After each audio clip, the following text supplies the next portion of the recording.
Shad Nongkrem kepada kawai ni kijing le enyam kabakrau pat bananam tam apok kejela jog hima khairin kalah poino syakabakut agar nyotri kebenai risau arajar arpuar kebalong hayin sa ying sunan asmit deng kijing syongkun pat kaba ipo ipe kinrem kilindan kibalawan saki ya kene kijing Shad ikentup ya menteri ramba jong kejela Conrad sangma lampang jong keyeng dor bar thawan ba med ba lingdo cabinet ministers ki bikentup ya ba sanbor sulai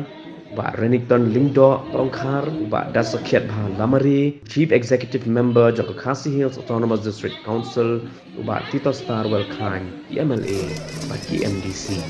menteri ramba jong kejela ula pynbna ban ai ke hima khairim ado arkelor tingka pan pynbha ya jaka petkai pat kiwei kijintai yeng sat yeng sunan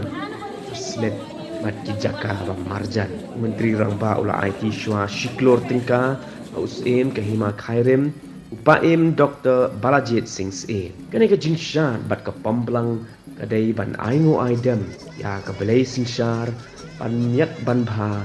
rep karyang bat ban roy ban par kerhai kun uhajar hima. We have sanctioned 2 crores in the first phase, and I've handed over the sanction letter to our Paim and of Khairim, and at the same time,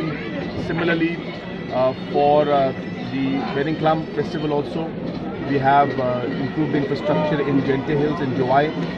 and last time 4 crores was sanctioned for that. And similarly, even for the 100 Dums and the Wangala Festival,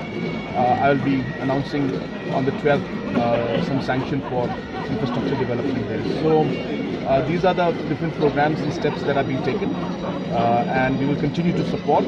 And I thank all the organizing committee members for inviting us and allowing us to be part of this wonderful celebration. And may we all be blessed through this entire celebration and this festivity.